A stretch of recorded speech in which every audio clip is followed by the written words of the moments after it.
El Servei Català de Trànsit ha tornat a proposar al Govern central la possibilitat d'incloure el CAT i la senyera a les matrícules dels vehicles. Segons ha explicat el seu director Josep Pérez Moya, l'objectiu és anar cap a una equiparació amb la situació de la resta de països de la Unió Europea, com ara França o Alemanya, on els distintius territorials s'han adaptat al model europeu. Pensem que és una proposta prou assenyada, respon a les tendències que existeixen en aquests moments en àmbit europeu de reconeixement dels territoris i, per tant, crec que és una proposta que pot ser molt ben vista tant per l'àmbit polític com per la ciutadania i el sector de l'automoció.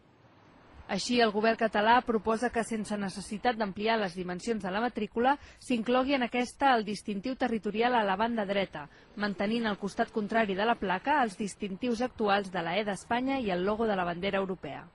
Segons Pérez Moya, la proposta no penalitza ningú, ni a usuaris, ni a fabricants, ni a territoris, i per tant no veu per què no hauria de prosperar.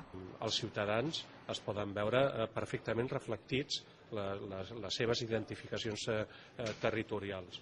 Per tant, si és una proposta que no penalitza ningú, creiem que reuneix les condicions perquè pugui avançar. Des de CiU, però, tot i estar d'acord amb la iniciativa, es tenen dubtes sobre que la proposta rebi a Madrid els suports necessaris. Que ho facin ràpid, sense piular, sense cridar massa, i lligant-ho amb els socialistes, no?